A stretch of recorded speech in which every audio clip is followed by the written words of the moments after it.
The CEO of Ryanair, Eddy Wilson, is on the line. Eddy, good morning and welcome. Good morning, Pat. How are you? Now, I presume this year has been nothing short of a disaster for Ryanair. How bad did it get? Well, I mean, everybody was grounded essentially in the latter end of March and into April and May, and we only really got flying in the last week in June. But throughout July and August, we ended up with a 70% load factor, just in excess of 70% in both of those months, and we were back up to 60% in August. But it's now into the shoulder season. The issue of staycations are not there anymore, and in an Irish context now, what we're looking at is a very bleak winter. We've already dropped our capacity by 20% for September and October. The winter season kicks off in November, and it's looking very bleak there. I mean, particularly for hoteliers who and people who rely on tourism, 325,000 people in this country. And we have a government policy at the moment that says if you're from places that's the largest economies in Europe, Germany, UK, France, Denmark, don't come to Ireland. You have to undergo a 14-day quarantine, even though all of those countries are below the rate in Ireland at the moment. We've had we're not alone in the sense that the Brits reacted, and they scared the people who were in Portugal, thinking that if they're added to their red list, that they'll come home and won't be able to go back to work or to school or whatever. They'll have to quarantine. So we're not alone in being cautious. Oh, we are. No. We're as it stands. If you just look at the numbers this morning, there are 10 large countries in Europe that have a lower case rate per 100,000 on the European Centre for Disease Control website, which I look at every day, and there is no reason why the 14-day quarantine should be lifted and they should be put on the green list straight away. I mean, Germany is 50% less than in Ireland. It should be the other way around. We have a 14-day quarantine. You can't run an airline and plan into the winter for German tourists or people to go in business between those countries if we're going to tell Irish people don't go to Germany for no scientific reason whatsoever, and tell people from Germany you can't come here. And as it turns out, during the summer, where did all the cases come from? They all came from within the country here. They all came from the clusters came from the meat factories, and what should have been going on in this country was about track and trace, and doing it in the same volume that is in other countries, rather than coming out with this narrative to tell everybody to go on their holidays to Ballyconneely and everything would be fine when they came back, and it wasn't, because once people start moving around again, then the rates are actually going to go up, and we should have learned from that. And, travel was unnecessarily fingered in this when it accounts for less than, and this is the government's own statistics here, less than 2.5%. The World Health Organization say lockdowns don't work, and we've got a government that is sitting on a report that they commissioned themselves on the 7th of July. I don't know whose desk it's on, but it was put together in double quick time by Chris Horn and the best brains in aviation to come up with, and we haven't heard anything. And now we're going to go into the winter. We're going to have to move that capacity out of Ireland, and it is tragic that we're going to find that our tourism industry is going to be, and people on business, you can't do business if there's a 14-day quarantine, and there's no scientific basis for it.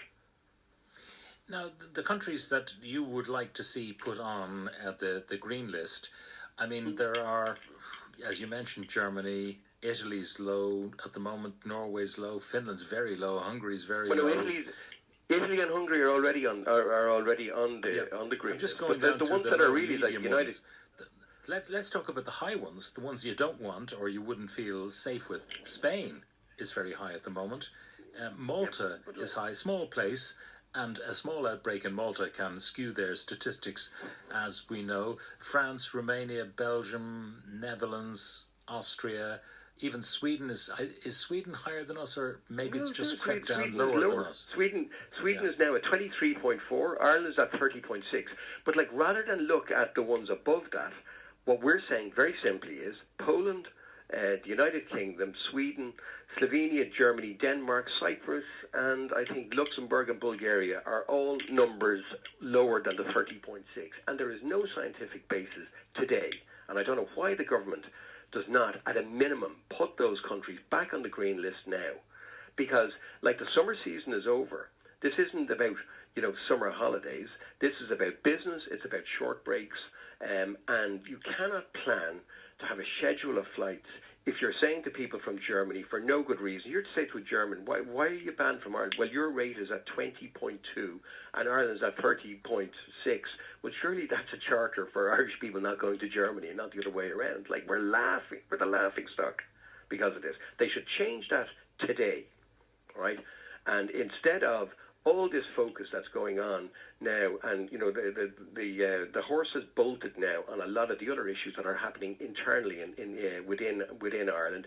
We and other airlines have been going on about this for the last 3 months, and aviation, as it turns out, was less than 2.5% of cases that were being brought in, and most of those weren't from within Europe. We have deviated from European policy for no scientific reason whatsoever. Like, NEFIT have got this massively wrong. Now, a number of people are asking about refunds, Eddie. One guy says, he's a bit rude actually, flight on the 9th of June cancelled, owed €1,100 still. What about my refund? And I mean, I can replicate that with dozens of people who are saying, I haven't got my refund. Ryanair's handling of the refunds vouchers debacle has completely put me off ever booking with them again. That's from Brian. And it goes on and on and on. The screen is full of them. Why are people not getting their refunds? Pat, because they are. Like, Pat, you've got a small number of people still there because, okay, you've got 20 million people that we had to deal with, and the vast majority of people have got their refunds. In a lot of cases, people have said, look, they may be sitting on a voucher and are waiting for the refund to arrive, right? What they need to do is, if you get onto our website today, if you go onto the homepage, there's a red line on that you can click through, and it says, I don't want a voucher, if they already have a voucher. And you go into that, and you go onto the chatbot, you put in your reference number, and then you will get your refund. In a lot of cases, and I've come across these because people write to me as well, and in a lot of cases, people will not have actually applied for the cash refund itself. They may well be sitting on vouchers. There may well be, and there's a large proportion of people here as well who have booked through third-party screen scrapers, and we don't have their email addresses. And we don't have their contact details because... So they have a Ryanair booking, which comes through a screen scraper, so-called. These are third parties who will actually book you with Ryanair. But they without agreement. They're an intermediary, and they don't necessarily... Well, they won't give you the Ryanair price because obviously they have to make a buck as well. But you have a Ryanair ticket as far as you're concerned.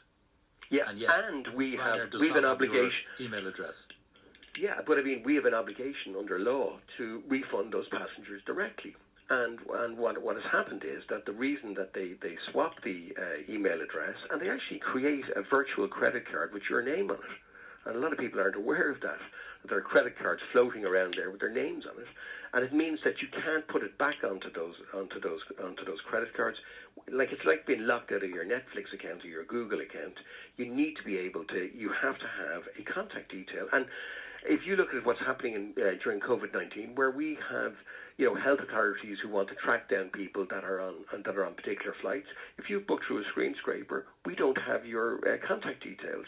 We can't forward that onto the HSE, and that has caused a huge problem. And we've been going on about this for years, and it is only crystallized now because when aviation came to a halt in March and April, these companies, they're virtual. They don't have employees, half of them. And they have a huge backlog, and they've passed it on to say that, like, Ryanair are liable for that, which we are. And now we have to go through a huge verification process because, you've got to send in your utility bills and all that so we can prove that you're the person and then refund it. But there are 90% of people have got their money back. If you haven't got your money back, I would say one thing. If people are, at the radio, that isn't true or whatever it is, the first thing you should do is look back at the emails that we have sent you, right? If the email says here, you do not want your voucher, press this button, you will go on the queue and you should have that back within no more than 14 days. But in a lot of cases, people haven't actually applied for the refund, or they've received a voucher, or they couldn't get through to the call centre. Now, they couldn't get through to the call centre at the start of this because nobody was back at work. But everybody is back in this office since the 1st of June. So that backlog is getting less and less and less every day. But I would say to people who are listening in, rather than shouting at the radio, get onto the website, go onto the chatbot, put in your reference number. You will join a queue for a cash refund if you don't want a voucher. The reaction, as you say, people shouting at the radio. Chris says, spent 3 days on the Ryanair bot with no response, screen grabs to prove it. Another one, utter rubbish from Ryanair, blaming customers. I did that online chat for Ryanair last month, refund within 2 weeks. That's good news, I suppose. Let's hope that there's a couple of strands there, Pat. Sorry for cutting across. There's a couple of strands there. Yeah, like if you get onto either onto the chatbot, but I would ask people to say, look at the emails that we sent you, because there's a direct link that puts you into the cash refund queue, and that's what they should do. And a lot of people don't open emails, and you need to apply for that. Now, I have no doubt at the very start of this, where it was very, very difficult to get through to the call centres because people weren't back at work and everybody wanted to be dealt with at the same time. You don't have to go through that. You can now, because we've got everybody back here now, you can make that application directly online and you should have it within 14 days. So that is a promise. Now, here is the rub, I suppose, about Ryanair calling for additions to the green list and so on. How quickly things can change. I mean, last Friday, 401 cases in Portugal. This morning, about 3 hours ago, Hungary closed its borders, first Schengen country to do so. They've decided they're fearful of a second wave, so they've locked down, first Schengen country to do so. So that's the issue, with looking for things to happen, using an airline metric rather than a medical metric. Yeah, I mean, I think I'm using the medical metrics here. The medical metrics are that we've got 9 countries, some of the largest economies in Europe, and we can't do business with, and we're an island. We're not like Hungary. Hungary, you can pop on the train, you can drive across the border, and they've got their geographical position gives them other options. We don't have those options here, and what's going to happen here is that the connectivity is going to be taken away. And that connectivity is what we need on this island. And we have a report there, as I say, from some of the finest people in aviation who have contributed to that report that Chris Horn has put out there since the 7th of July. It's a government report. Why don't they implement it? We're not asking for the... we believe there should be an all-EU approach. I think the Hungarian decision is regrettable, and I think if they look at what's happened in Ireland, they'll see that it doesn't do any good for the economy. But we are facing into... one of the bleakest winters that I think we will ever see economically here, because we depend on airline connectivity. The government has given us no direction, haven't responded on the green list, useless 14-day quarantines. We need to get integrated back into Europe so people can get back to doing business here. If they don't, the capacity will leave. And the capacity on short-haul aviation, which is an essential infrastructure for this country, is controlled by 2 private companies, ourselves and IAG or Aer Lingus. And what the government is saying to those 2 companies at the moment is, we haven't got around to it yet. We're not going to do anything about that. And unfortunately, what's going to happen is, this isn't like the electricity grid. That can actually migrate to other countries very, very quickly, and Ireland and the economy here will be the loser. A number of people still going on about refunds. We requested a refund as opposed to a voucher last May. Still no sign of it. This one more worrying perhaps. We are a fully bonded travel agent, one of many that have not been paid refunds by Ryanair, not an airline travel agent or a screen scraper, all flights for clients booked on Ryanair. So what Eddy is saying is simply not true. A fully bonded travel agent not being paid. we don't, travel agents, what we have is, we have no relationships with travel agents. If you book with a group booking here, then you are in as part of the system here.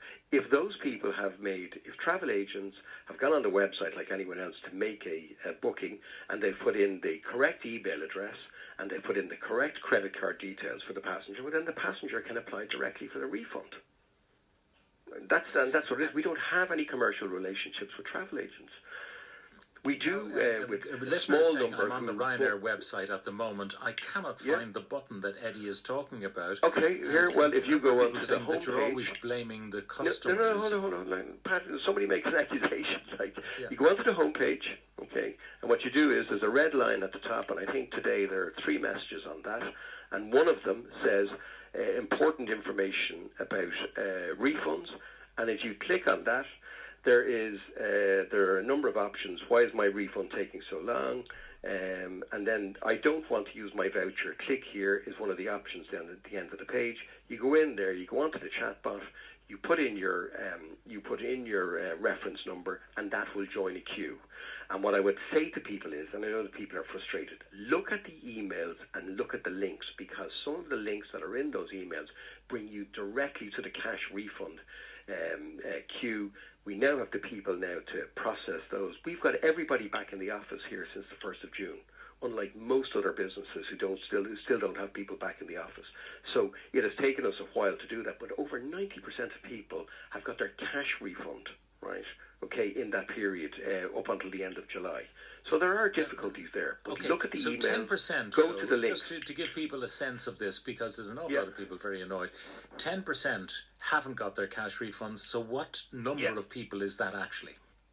Well, 10% could, what you could be looking at there is you could be looking at close to 1 million, right? Okay, across Europe. But the vast majority of that is online travel agents and screen scrapers. Then you've got categories like, Pat, when you're looking at big numbers like 20 million, for example, you've got people whose credit cards have expired, and what's happened is that we haven't been able to send that money back. We're trying to contact passengers. We've got people who at the very early stages, we've a small number of people way back in March and April, albeit a very small number of people, who, for example, did one flight out and didn't do the flight back. And when you apply for a refund, the system doesn't recognise that you're trying to refund for 2 flights when you've only taken 1. So there's lots of exceptions in there, and that's what's within the 10%. But the vast majority of those that are in that 10% are screen scrapers who advertise Ryanair fares. They have no commercial relationship here, and I want people to listen to this. What happens is that they put in the wrong email address and the wrong credit card details to frustrate this process, because they're overcharging and scamming customers. Now what's happened is the train has come off the tracks for them, because they've no way of dealing with this sort of volume, and now we at least have a procedure in place for that. But I know that other people out there there'll be exceptions in this, but get straight on. It's on the website there. It's on the homepage, and you click through, and there's about 9 different options there in relation to refunds. Okay, so someone who, for example, no longer has that credit card and have closed a particular account through which they made their booking, and one of the listeners says they want to try and get on to Ryanair to tell them about the new account that will receive the refund, what do they do? I'm looking through they should contact Ryanair customer services. They should actually do it through the chatbot. Is probably the most efficient way, because with the chatbot you get an automatic email back to say that has been registered, and we will work our way through that, because what happens is that we know when we try to refund that to a card that doesn't exist anymore, that bounces back to us. And we're working through those people to contact them as well. But if people really want to contact us, they should do it through the chatbot. Yeah, I'm looking at the chatbot dialogue. Hello, I'm the Ryanair chatbot. I'll try to answer your query quickly. Please enter your question or enter help for assistance. Then I cannot answer questions about specific bookings, so please do not enter any personal details or flight information as per our privacy policy. Yeah. So put in your reference number and put in the query there, and everything is tied into that reference number. And then what happens is, as I say, with the likes of screen scrapers, what's happened is that there's a made-up email address, and that's what's frustrating a lot of people here. People who've booked like, instead of going for Ryanair on the Google page, you'll have people who will have bought a higher placing on the Google page with the name Ryanair in it, and sometimes people think they're booking through Ryanair, and they're not, and they should come directly. And there's one particular screen scraper that was using your colours, even the blue and absolutely. Yellow, and they're overcharging you go on without people. looking.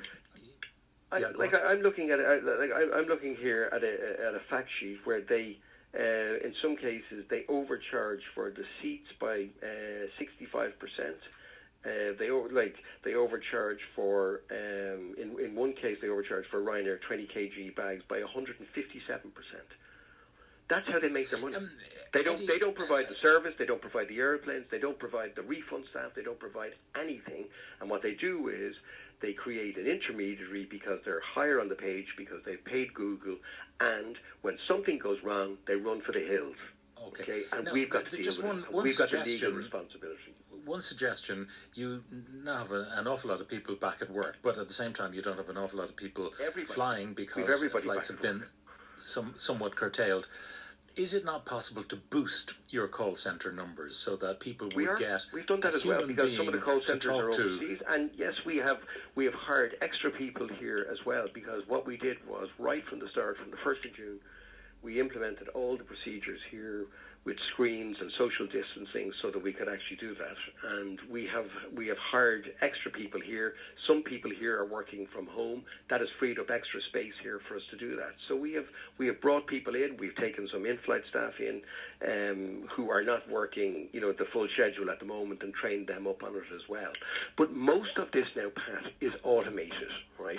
What is actually happening out of this is that it is all the exceptions. The exceptions are expired credit cards, people who are waiting for refunds to happen, but and they don't want me to say this, they haven't actually applied for the cash refund, or they haven't rejected the voucher that they had. Remember, we issued vouchers to everybody back in March and April when there was nobody in the office, and Amazon and people do this as well. They say, look, here's the quickest way of doing something.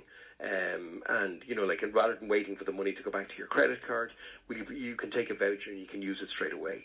People had vouchers, and maybe, some people, when I go through some of the queries, don't realise that they haven't actually applied for cash. That's why they need to look at the links in their email, Eddy, or else go onto the website there. And the reason you have call centres is that not everyone is, adept at doing these things. So you have a human being who listens sympathetically and helps them out on the basis, that old mantra, the customer is always right. So even when the customer is dead wrong, and a lot of people are saying that you keep blaming your customers, and maybe some of them to some extent are to blame, but really the mantra should be, if you want to be, good for your own business, the customer is always right, and treat them well. We have refunded over 90%. I think that is an excellent record. When you look at over 20 million passengers that had to be dealt with, when most offices in this country, everybody's still at home, right, and not in the office. We got everybody back here. If you look at some of the major carriers, it's impossible to get through to them. They're not issuing any cash whatsoever. Lufthansa, Air France, none of them were issuing any cash until their governments bailed them out with 11 billion in Germany and 8 billion in France. At least we were doing it. We were working our way through. We're 90% through. The exceptions are, and they are exceptions at the moment, which are screen scraper bookings, that we don't have your contact details, we don't have your credit card details, or people haven't clicked the link on the emails, or in a lot of cases haven't opened the emails that actually say, here's the button that you need to press so that you get in a queue, and that queue then works its way through, and then the refunds are issued. Believe me. CEO of Ryanair, Eddy Wilson, thank you very much for joining us on the programme.